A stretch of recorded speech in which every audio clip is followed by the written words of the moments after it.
大家好，我是小郭。上节课和大家讲解了电话预约的时候我们会用到的句型和单词，主要讲了2点。首先是我们要怎么表达我们的预约请求，也就是怎么告诉对方我们要预约什么。然后呢，就是怎么询问这个预约的时间。实际上，在打电话预约或者是咨询业务的时候，还有一个环节非常重要，那就是向对方提供我们的个人信息。在告知对方我们要预约什么之后，对方就会要求我们提供一些个人信息。如果我们是要跟某一个人预约一次会面，或者在餐厅预约一个位置，那简单的提供我们的姓名就可以了，他们只是要做一个登记而已。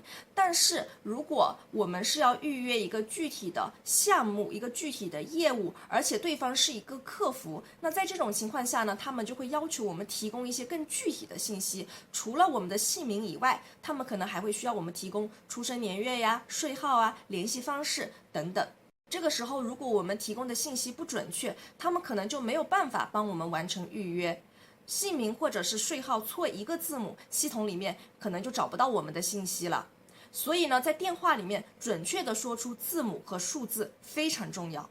其实数字还好，在说字母的时候，可能很多朋友就会遇到问题了。尤其是我们中国人的名字啊，我们的名字对于意大利人来说特别的难，所以一旦到了要报名字的环节，我们肯定是要一个字母一个字母的念给他们听的，他们才能明白。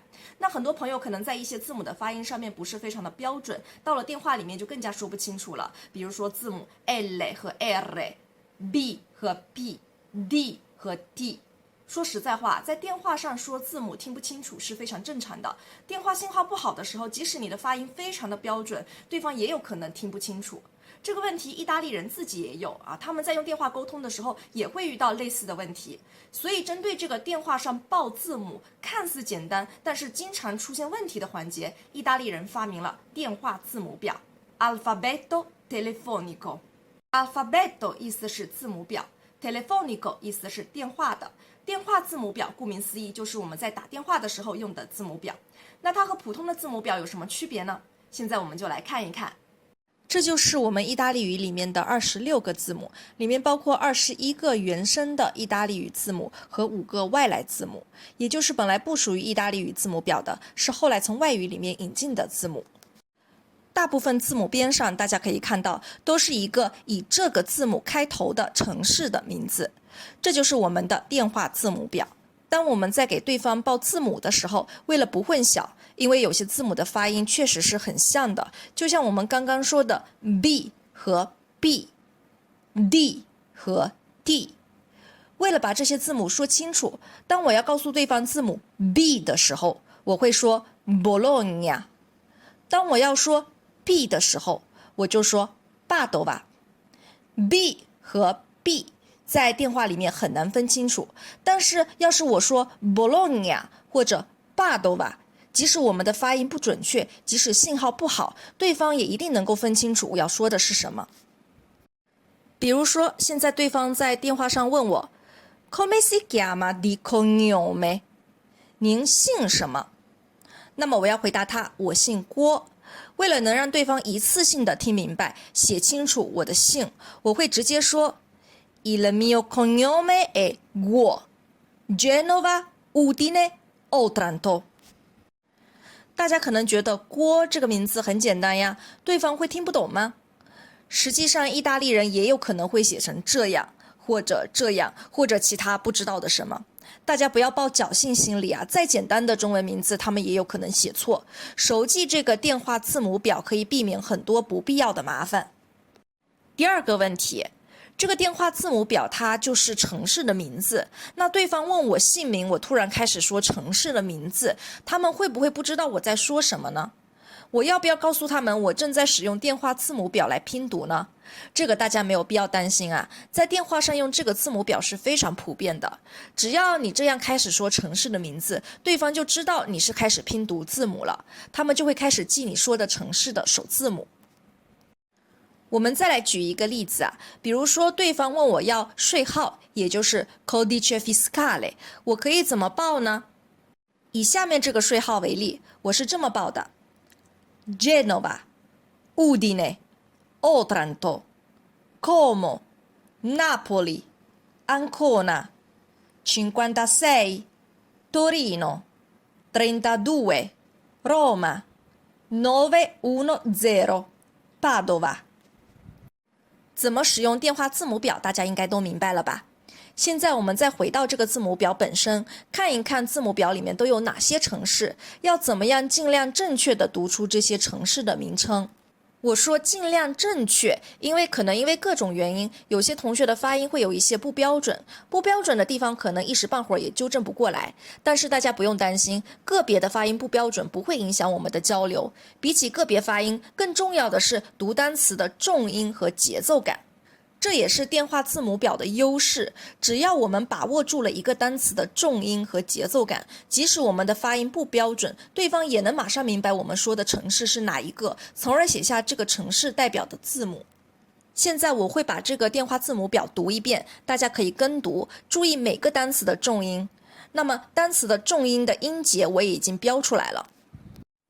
A Ancona Ancona B Bologna Bologna C Como Como D Domodossola Domodossola E Empoli Empoli F Firenze Firenze G Genova Genova H H 很明显 H 不是一个城市，是这个字母本身的发音。大家都知道啊，这个字母在意大利语的单词里面是不发音的，意大利语单词也很少是有这个字母开头的，真的很少很少。所以要说这个字母的时候，我们一般直接说 H 就可以了，没有什么其他的字母会和它混淆。这个字母除了直接念 H， 意大利人经常也会用 hotel 来表示这个字母。hotel 是一个英文单词，意思是酒店，它本身的发音是 hotel。但是呢，这个单词在意大利语里面也经常用意大利人的发音来读，就是 hotel。除了 H 以外，大家可以看到，在这个字母表里面还有其他的几个字母是没有对应的城市的，也是直接念。它们分别是 K、W、X 和 Y。这5个都是外来字母，为啥没有对应的城市呢？首先，既然是外来字母，自然是没有对应的意大利城市了。第二，它们的念法也都很特别，基本上不会和其他的字母混淆，也没有用单词来代替的必要。咱们接着来看其他的字母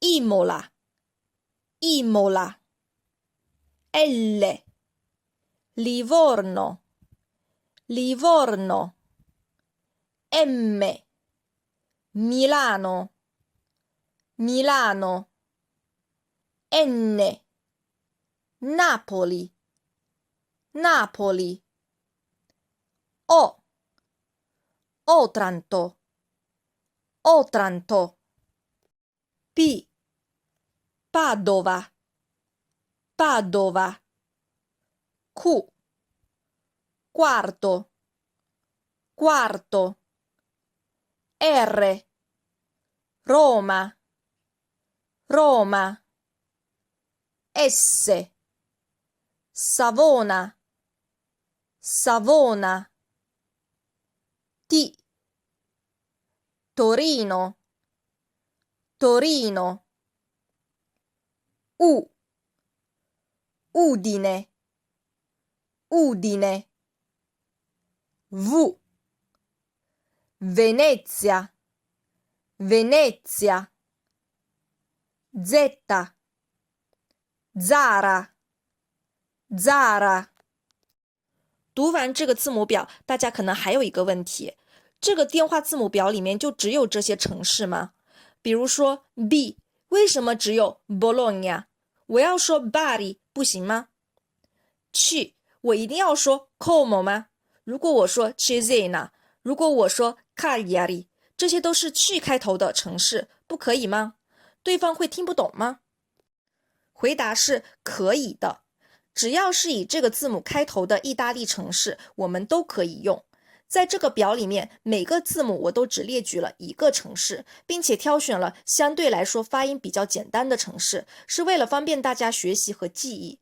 如果大家知道其他的城市，或者对其他的城市的名称更熟悉，想要别的城市的名称，绝对也是可以的。意大利并不大，大部分的城市大家还是一听就能认出来的，所以用哪一个都可以。今天的课就到这里了，大家还有什么问题可以在评论区里给我留言。如果有小伙伴想更快速的提高自己的意大利语水平，也可以扫描下方的二维码，添加微信咨询报名我们的网课。如果你喜欢我的视频，就请免费订阅我的频道吧。订阅的时候不要忘了打开旁边的小铃铛哟，这样才能第一时间收到更新的通知。谢谢大家，ci vediamo alla prossima lezione。